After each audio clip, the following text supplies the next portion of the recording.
নমস্কার,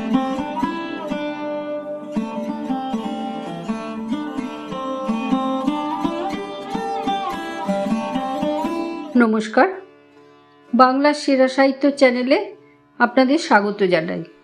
আমি মিতা। আজ আমি আপনাদের শোনাব প্রভাত কুমার মুখোপাধ্যায়ের লেখা বলবান জামাতা গল্পটি। নলিনীবাবু আলিপুরে পোস্টমাস্টার। বেলা অবসান প্রায়। আপিসে নলিনীবাবু ছটফট করিতেছিলেন। আশ্বিন মাস, সম্মুখে পূজা। নলিনীবাবু ছুটির দরখাস্ত করিয়াছিলেন, কিন্তু এখনো হেড আপিস হইতে কোনো হুকুম আসিল না।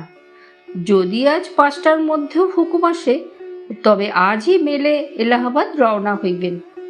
এলাহাবাদে তাহার শ্বশুরালয়। নলিনীবাবু এই প্রথম শ্বশুরবাড়ি যাইবেন। জিনিসপত্র কিনিয়া বাক্সতরঙ্গ সাজাইয়া প্রস্তুত হইয়া বসিয়া আছেন, কিন্তু এখনো ছুটির হুকুম আসিল না। বেলা 4টা বাজিল। হঠাৎ টং টং করিয়া টেলিফোনের ঘণ্টা বাজিয়া উঠিল। বড় আশা করিয়া নলিনীবাবু টেলিফোনের নল মুখে দিয়া বলিলেন, ইয়েস। কিন্তু হায়, ছুটির হুকুম আসিল না। একটা মানি অর্ডার সম্বন্ধে কি গোলমাল ঘটিয়াছিল, তাহারই সংক্রান্ত একটা প্রশ্ন। নলিনী হতাশ হইয়া আবার চেয়ারে আসিয়া উপবেশন করিলেন। 2-1টা টুকিটাকি কার্যের পর পকেট হইতে একখানি পত্র বাহির করিয়া পড়িতে লাগিলেন। পত্রখানি তাহার স্ত্রীর লেখা। ইতিপূর্বেই সেখানি বহুবার পাঠ করা হইয়াছিল, আবার পড়িলেন।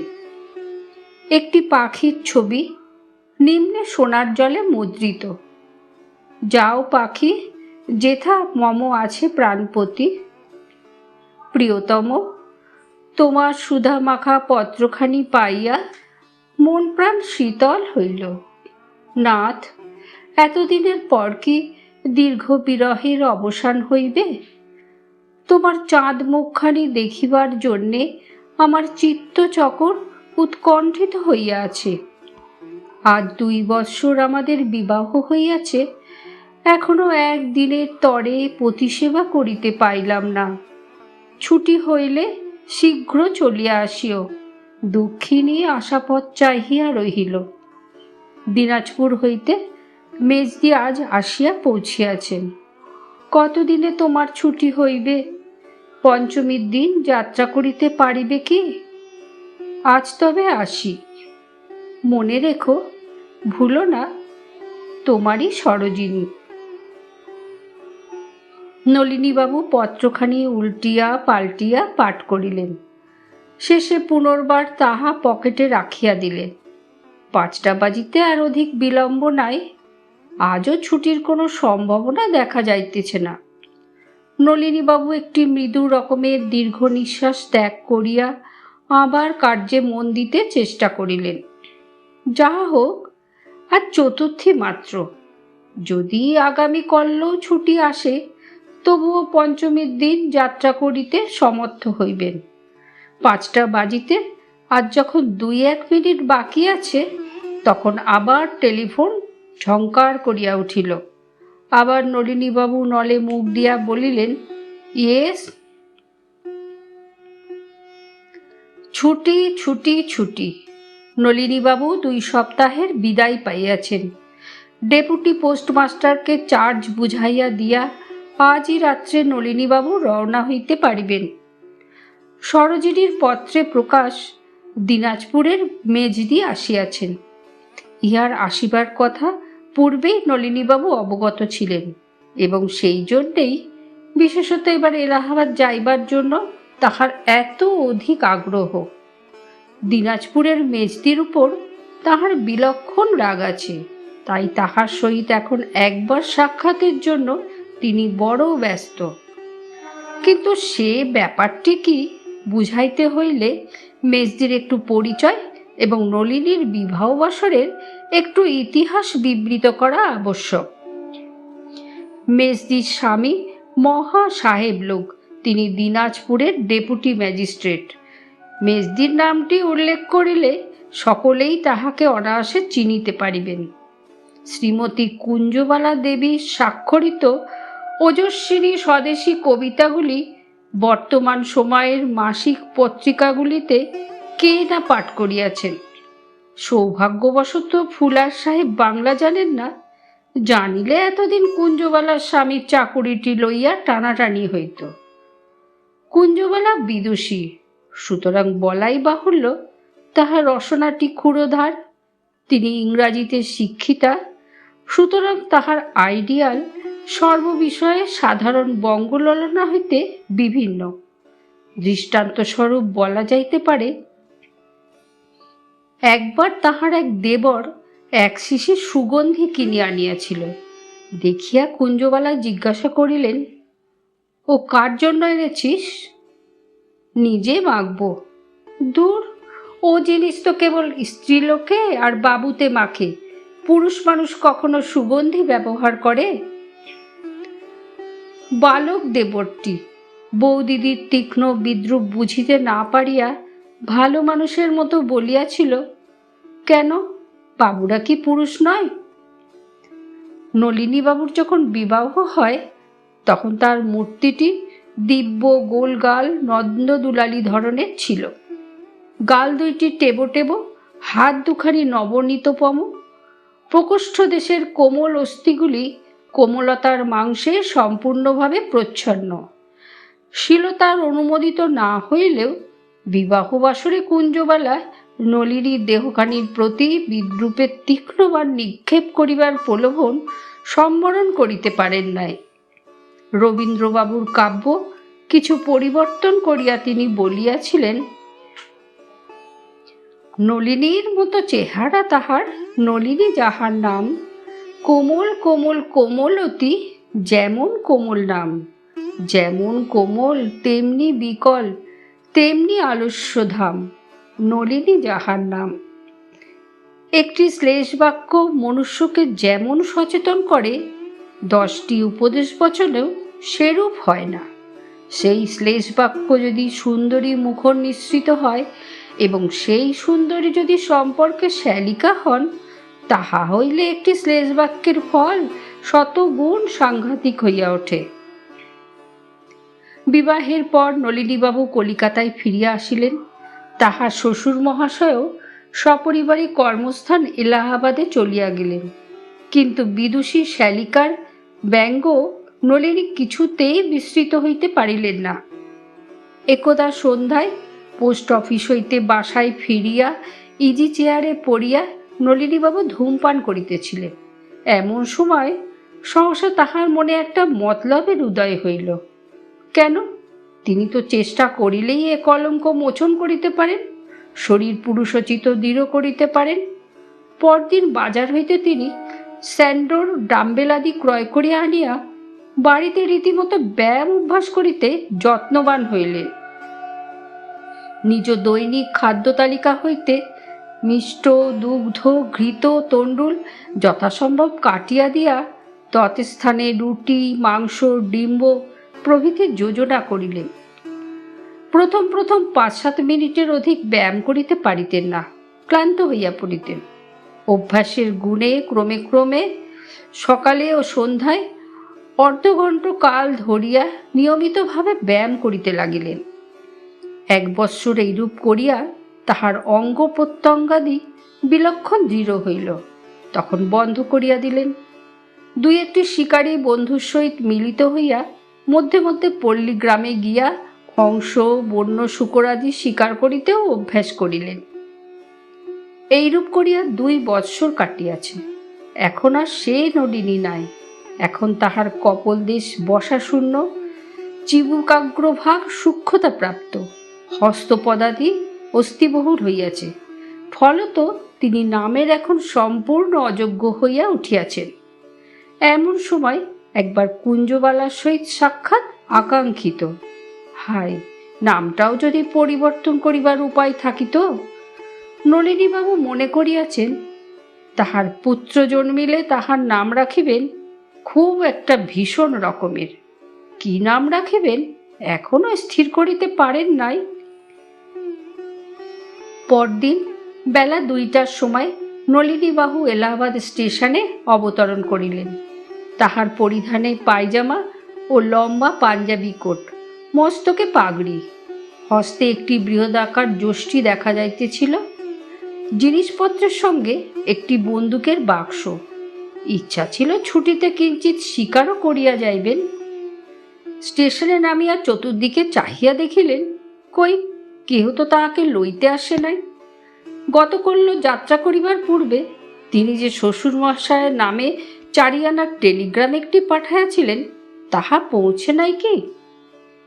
কুলি ডাকিয়া জিনিসপত্র লইয়া নলিনীবাবু স্টেশনের বাহিরে গেলেন। একজন গাড়োয়ানকে জিজ্ঞাসা করিলেন, মহেন্দ্রবাবু উকিল কা বাসা জানতা? গাড়োয়ান উত্তর করিল, হ্যাঁ বাবু, আইয়ে। চলো বলিয়া নলিনী গাড়িতে আরোহণ করিলেন। এলাহাবাদে নলিনীবাবু পূর্বে কখনো আসেন নাই, এমনকি এই তিনি প্রথম বঙ্গদেশের বাহিরে পদার্পণ করিয়াছেন। পশ্চিমের শহরে নতুন দৃশ্য দেখিতে দেখিতে তিনি চলিলেন। অর্ধ ঘণ্টা পরে গাড়ি একটি বৃহৎ কম্পাউন্ডযুক্ত বাড়িতে প্রবেশ করিল। সম্মুখেই বহির্বাটি, বারান্দায় একটি 9-10 বৎসরের বালিকা খেলা করিতেছিল। বারান্দার নিম্নে বামে একটা কূপ, সেখানে বসিয়া একজন পশ্চিমা ভৃত্য সজোরে একটা কটহ মাজিতেছিল। গাড়ি হইতে অবতরণ করিয়া সেই ভৃত্যকে সম্বোধন করিয়া নলিনীবাবু বলিলেন, এটা মহেন্দ্রবাবু উকিলের বাড়ি? হ্যাঁ বাবু। বাবু আছেন? না, তিনি কিদারবাবু উকিলের বাড়ি পাশা খেলতে গিয়েছেন। আচ্ছা, ভিতরে খবর দাও, বলো জামাইবাবু এসেছেন। এই কথা শুনিবা মাত্র যে মেয়েটি বারান্দায় খেলা করিতেছিল, সে ছুটিয়া বাড়ির মধ্যে গিয়া গগন বিদীর্ণ করিয়া বলল, ওগো, তোমাদের জামাইবাবু এসেছেন। ভৃত্যটির নাম রামশরণ। সেই কথা শুনিয়া দন্ত বিকশিত করিয়া বলিল, আরে জামাইবাবু, বলিয়া সে চটপট হাত ধুইয়া ফেলিয়া নলিনীকে একটা দীর্ঘ সেলাম করিল। তাহার পর রামশরণ জিনিসপত্র গাড়ি হইতে নামাইয়া ফেলিল। এদিকে বাড়ির ভিতর হইতে নানা আকারের বালক বালিকাগণ আসিয়া উকি মারিয়া জামাই দেখিতে লাগিল। রামশরণ নলিনীবাবুকে বৈঠকখানার ঘরে লইয়া গিয়া বসাইল। বলিল, বাবু, চান করা হবে কি? নলিনী বলিল, হ্যাঁ, স্নান করব, তুমি গোসলখানায় জল দাও। এই সময় একজন বাঙালি ঝি আসিয়া নলিনীকে প্রণাম করিয়া বলিল, ভালো ছিলেন তো? হ্যাঁ, ভালো ছিলাম, তোমরা কেমন ছিলে?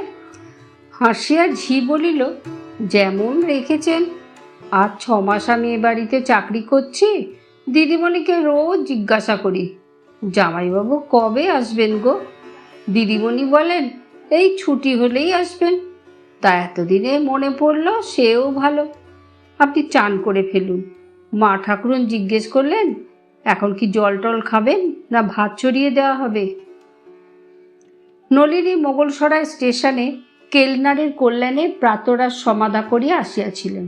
বলিলেন, এখন ভাত চড়াতে হবে না, জল টল খাবো এখন। ঝি বলিল, আচ্ছা, তবে স্নান করে ফেলুন, পরে আপনাকে একটা নতুন জিনিস দেখাবো। আমার বকশিসের জন্য কি গহনা টহনা এনেছেন? বের করে রাখুন। বলিয়া ঝি নলিনীর প্রতি রমণীর জনসুলভ কটাক্ষপাত করিয়া মৃদু হাস্য করিল।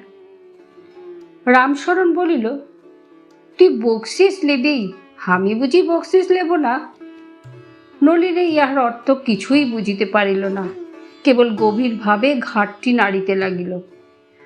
স্নানান্তে ফিরিয়া আসিয়া নলিনী দেখিল কতকগুলি বালক বালিকা তাহার বন্দুকের বাক্স খুলিয়া বন্দুকটি বাহির করিয়াছে।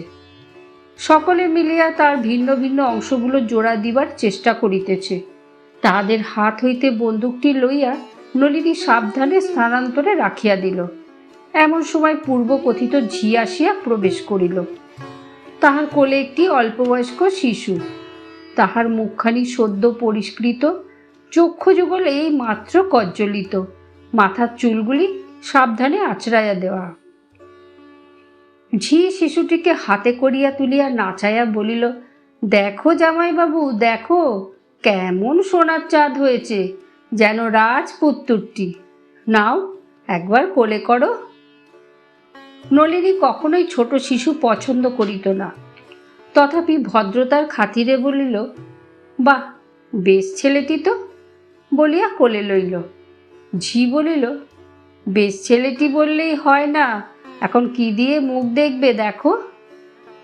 নলিনী পকেট হইতে 2টি টাকা বাহির করিয়া শিশুর বদ্ধ মুষ্টির মধ্যে প্রবেশ করাইয়া দিল।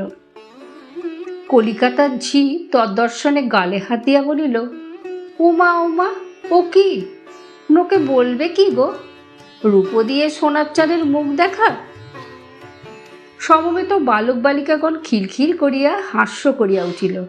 অত্যন্ত অপ্রতিভ হইয়া আর কোনো কথা খুঁজিতে না পাইয়া নলিনী বলিল, সোনা তো আনিনি।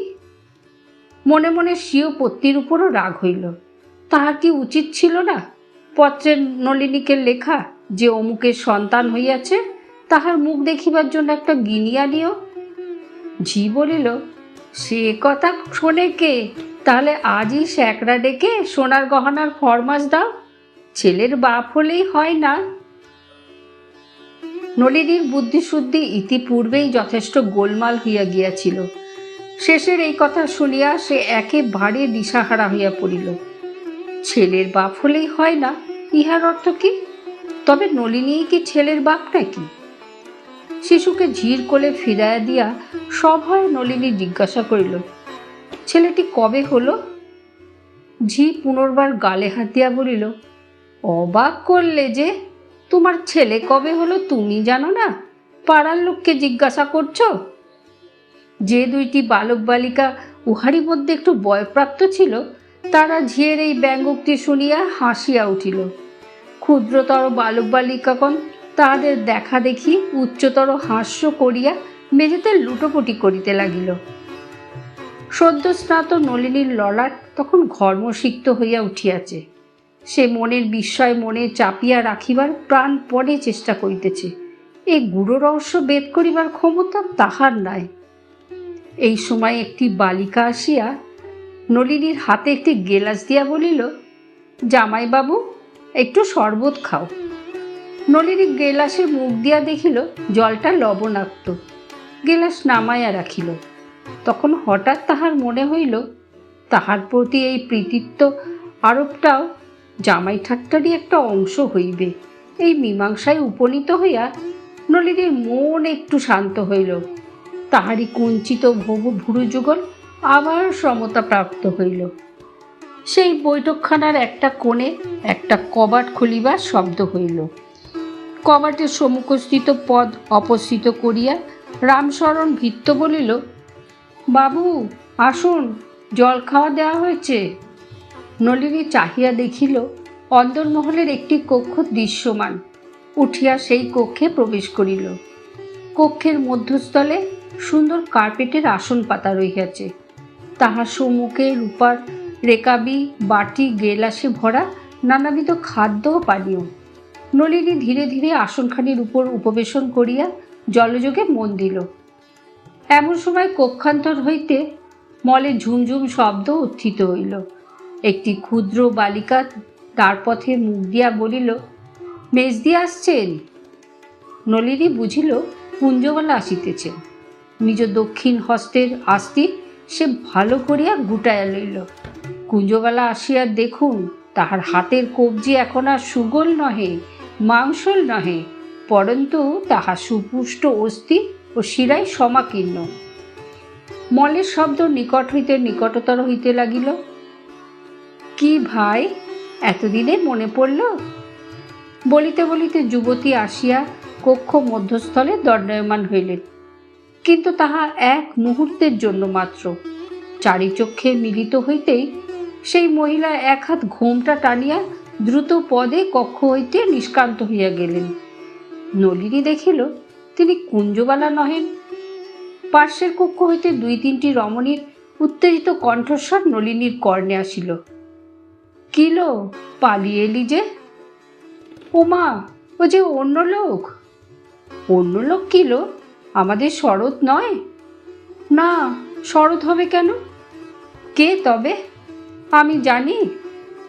এ কি কাণ্ড, জুয়াচোর নাকি? যেরকম চোয়ারে চেহারা, আশ্চর্য নয়। ও মা, এ কি কাণ্ড! জামাই সেজে কে এলো? একজন বালকের কণ্ঠস্বরে শোনা গেল, একটা বন্দুক নিয়ে এসেছে। অ্যাঁ, ও মা, কি সর্বনাশ হলো গো! ওরে রামশরণ, রামশরণ, কোথা গেলি? যা, শিগগির বাবুকে খবর দে। রমণীগণের দ্রুত পদধ্বনি শ্রুত হইল। তাহার পর নলিনী আর কিছু শুনিতে পাইল না। এই সময়ের মধ্যে অদূরস্থিত একটি পুস্তকের আলমারির প্রতি নলিনীর দৃষ্টি পড়িয়াছিল। সারি সারি বাঁধানো ল রিপোর্ট, প্রত্যেকখানি নিম্নে সোনার জলের নাম লেখা এম.এন. ঘোষ। তখন সমস্ত ব্যাপার নলিনীর দিনের আলোকের মতো স্পষ্ট বুঝিতে পারিল। তাহার শ্বশুরের নাম মহেন্দ্রনাথ বন্দ্যোপাধ্যায়, ইনি মহেন্দ্রনাথ ঘোষ। তবে ভুলক্রমে সে অন্য লোকের শ্বশুরবাড়িতে চড়াও হইয়াছে। নলিনী তখন মনে মনে হাস্য করিতে করিতে নিশ্চিন্ত মনে একে একে জলখাবারের পাত্রগুলি খালি করিয়া ফেলিল। এদিকে রামশরণ ভৃত্য ঊর্ধ্বশ্বাসে বাবুকে খবর দিতে ছুটিল। কেদারবাবু উকিলের বাসায় ছুটির সময় প্রায়ই পাশা খেলার আড্ডা জমিয়া থাকে। অদ্য এখানে বড় মহেন্দ্রবাবু, ছোট মহেন্দ্রবাবু, যিনি নলিনীর আসল শ্বশুর, এবং অন্যান্য অনেকগুলি উকিল সমবেত হইয়াছেন। পাশা খেলা চলিতেছিল। এমন সময় ঝড়ের মতো আসিয়া রামশরণ সেখানে প্রবেশ করিল। নিজ প্রভুকে দেখিয়া বলিল, বাবু, বাবু, জলদি বাড়ি আসুন। তাহার মুখ চক্ষু দেখিয়া ভীত হইয়া মহেন্দ্র ঘোষ বলিলেন, কেন রে, কারো অসুখ বিসুখ? বাড়ি মেয়ে একটু ডাকু এসেছে। সকলেই উৎসুক হইয়া উঠিলেন। মহেন্দ্র ঘোষ বলিলেন, ডাকু? দিনের বেলায় ডাকু? রামশরণ বলিল, ডাকু হবে কি জুয়াচোর হবে কি পাগল আদমি হবে, কিছু ঠিকানা নাই। সে বলে কি আমি বাবুর দামাদ আছি। ইহা শুনিয়া অন্য সকলে হাস্য করিলেন, কিন্তু মহেন্দ্র ঘোষ উত্তেজিত স্বরে জিজ্ঞাসা করিলেন, কখন এলো? কি করছে? এই 3 বাজে এসেছে। একটু লাঠি এনেছে, একটু বন্দুক এনেছে, অন্দরমে গিয়ে জল খেয়েছে। মাইজি লোগোকে বড় ডর হয়েছে। বন্দুক এনেছে, লাঠি এনেছে? হতভাগা পাজি শুয়ার, তুই বাড়ি ছেড়ে এলি কার জিম্মায়? বলিয়া ক্ষিপ্তের মতো মহেন্দ্রবাবু বাহির হইলেন। গাড়ি প্রস্তুত ছিল। লম্ফ দিয়া গাড়িতে উঠিয়া হাঁকিলেন, জোরসে হাঁকাও। কয়েকজন উকিল সঙ্গে সঙ্গে বাহিরে আসিয়াছিলেন। কেহ বলিলেন, বোধহয় পাগল হবে। কেউ বলিলেন, না, পাগল হলে বন্দুক আনবে কেন? কোনো বদমাইশ গুন্ডা হবে। ছোট মহেন্দ্রবাবু, নলিনীর শ্বশুর, বলিয়া দিলেন, পাগলাই হোক আর গুন্ডাই হোক, ধরে পুলিশে হ্যান্ড ওভার করে দিও। গাড়ি নক্ষত্র বেগে ছুটিল। বাড়িতে পৌঁছিলে গাড়ি হইতে লাফাইয়া পড়িয়া মহেন্দ্রবাবু বলিলেন, কই, কোথায়? এমন সময় নলিনী কক্ষ হইতে বাহির হইয়া বারান্দায় আসিয়া দাঁড়াইল। গৃহস্বামীকে অভিবাদন করিয়া বলিল, আপনি মহেন্দ্রবাবু? আপনার কাছে আমার একটা ক্ষমা প্রার্থনা করবার আছে। নলিনীর ভাবভঙ্গি ও কথাবার্তায় মহেন্দ্রবাবু একটু থতমত খাইয়া গেলেন। বাড়ি পৌঁছিয়ায় যেরূপ বন্দোবস্ত করিবেন ভাবিয়াছিলেন, তাহাতে বাধা পড়িয়া গেল। মহেন্দ্রবাবু জিজ্ঞাসা করিলেন, কে আপনি? আমার নাম নলিনীকান্ত মুখোপাধ্যায়। আমি মহেন্দ্র বন্দ্যোপাধ্যায় মহাশয়ের জামাতা। মহেন্দ্রবাবু উকিলের বাড়ি গাড়োয়ানকে বলেছিলাম, সে আমাকে এখানে এনে ফেলেছে। আমি আমার ভুল এই অল্পক্ষণ মাত্র জানতে পেরেছি। এতক্ষণ চলে যেতাম। আপনাকে আনতে লোক গিয়েছে। আপনার কাছে ক্ষমা প্রার্থনা করে তবে যাব। এই জন্যে অপেক্ষা করছি। এই কথা শুনিয়া মহেন্দ্র ঘোষের রাগ জল হইয়া গেল। তিনি নলিনীর হাত দুখানি নিজ হস্তে ধারণ করিয়া হো হো শব্দে অনেকক্ষণ হাস্য করিলেন। শেষে বলিলেন, মহিনের জামাই তুমি? বেশ বেশ।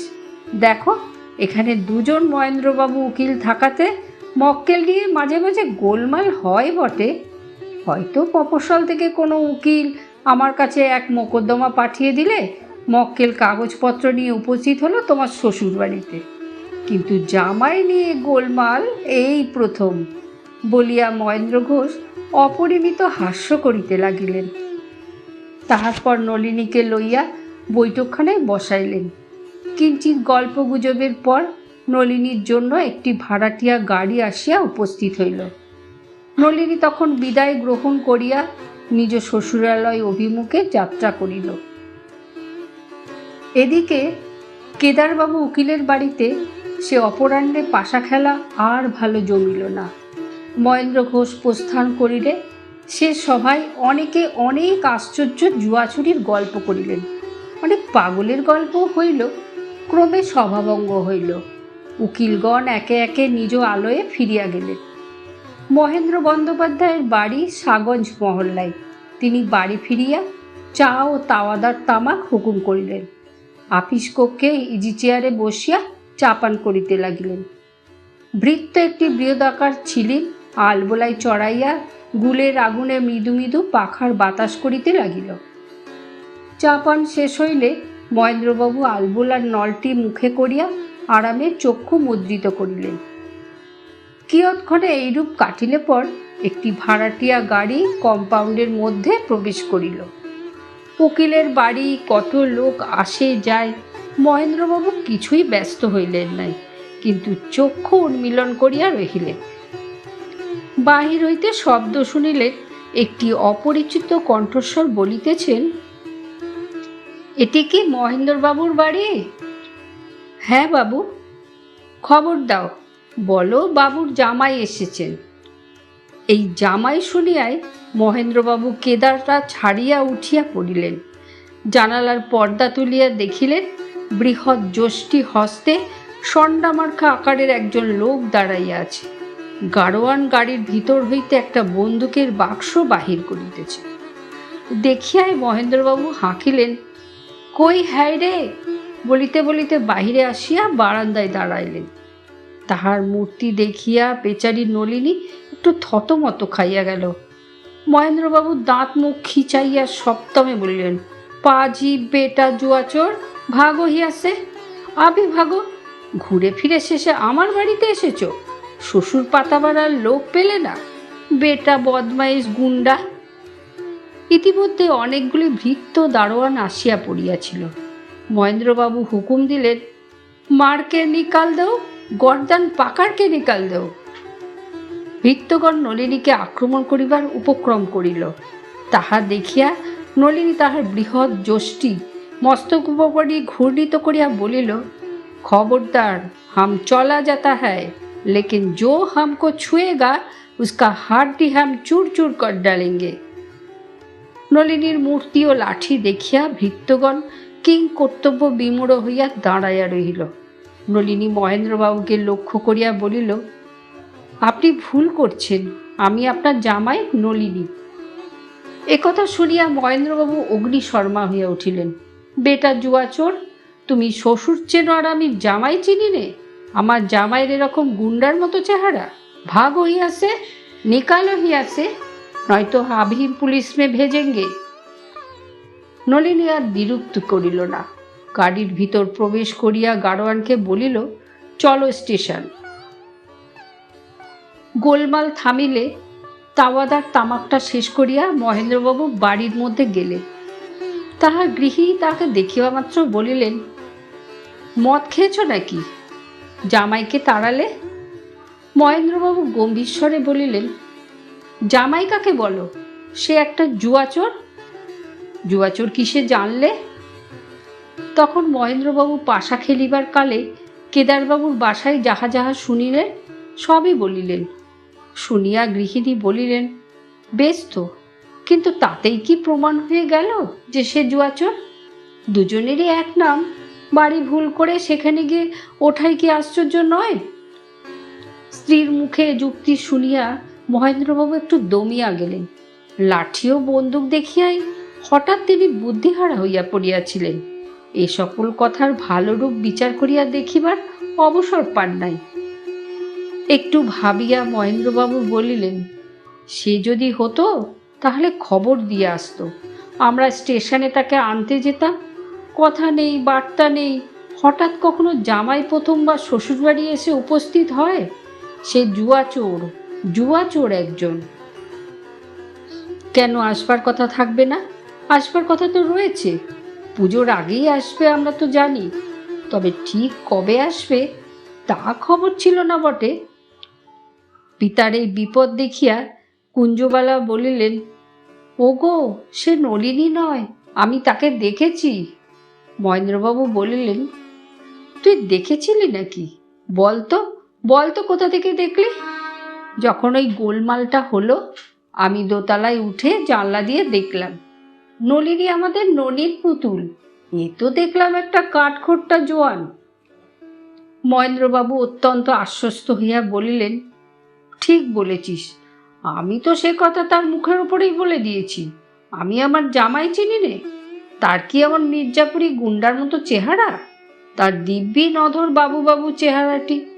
বিয়ের সময় একদিন মাত্র দেখেছি বটে, তা বলে এমনিই কি ভুল হয়?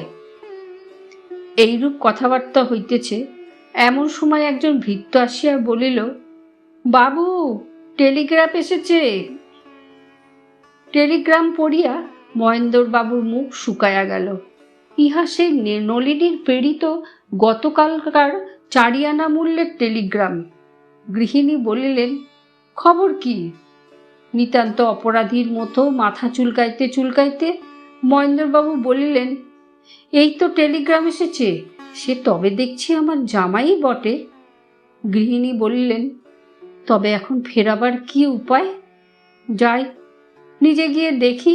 যাবার সময় গাড়োয়ানকে বলেছিল স্টেশনে চলো। এখন তো কলকাতা যাবার কোনো গাড়ি নেই, বোধহয় স্টেশনে গিয়ে বসে আছে। যাই, গিয়ে বাপু বাছা বলে ফিরে আনি। বাড়ির লোকে মনে করিয়াছিল নলিনী এই ব্যাপার লইয়া শালিশালাজকে ঠাট্টা করিয়া গায়ে ঝাল মিটাইবে, কিন্তু নলিনী ফিরিয়া আসিয়া একদিনের জন্যেও সে কথা উত্থাপন করে নাই। যে ভুল হইয়া গিয়াছে তাহার জন্য তার শ্বশুরবাড়ির সকলেই লজ্জিত, অনুতপ্ত। তাহাই নলিনীর পক্ষে যথেষ্ট হইয়াছিল। একদিন কেবল অন্য প্রসঙ্গে মহেন্দ্র ঘোষ উকিলের কথা উঠিলে সে বলিয়াছিল, যা হোক, পরে শ্বশুরবাড়ি উঠে যে আদর যত্ন পেয়েছিলাম, অনেকে সেরকম নিজের শ্বশুরবাড়িতেও পায় না। ধন্যবাদ। গল্পটি যদি আপনাদের ভালো লেগে থাকে, লাইক করুন, কমেন্ট করুন, শেয়ার করুন, সাবস্ক্রাইব করুন আর ডান দিকের বেল আইকনটি প্রেস করুন।